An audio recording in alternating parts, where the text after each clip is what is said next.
وفات کے وقت عمر مبارک تقریباً 20 دن بیمار رہنے کے بعد 25 رجب المرجب 101 ہجری بدھ کے دن حضرت سیدنا عمر بن عبد العزیز علیہ رحمت اللہ العزیز نے اپنا سفر حیات مکمل کر لیا اور اپنے خالق حقیقی سے جا ملے۔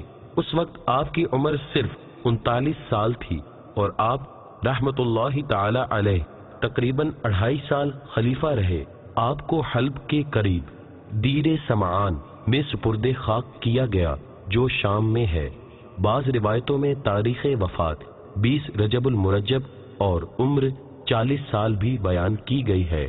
آپ اس مدنی پھول کو دعوت اسلامی کے اشاعتی ادارے مکتبۃ المدینہ کی مطبوعہ کتاب حضرت سیدنا عمر بن عبد العزیز علیہ رحمت اللہ العزیز کی 425 حکایات صفحہ 565 سے پڑھ کر مستفیض ہو سکتے ہیں۔ آپ اس کتاب کو دعوت اسلامی کی ویب سائٹ www.dawat-islami.net سے بھی ڈاؤن لوڈ کر سکتے ہیں۔ آج ہی اس کتاب کو مکتبۃ المدینہ کی مختلف شاخوں سے طلب کیجیے۔ نیز شادی غمی کی تقریبات، اجتماعات، اعراس اور اجتماعات میلاد وغیرہ میں مکتبۃ المدینہ کے شائع کردہ رسائل تقسیم کر کے ثواب کا ڈھیروں خزانہ حاصل کیجیے۔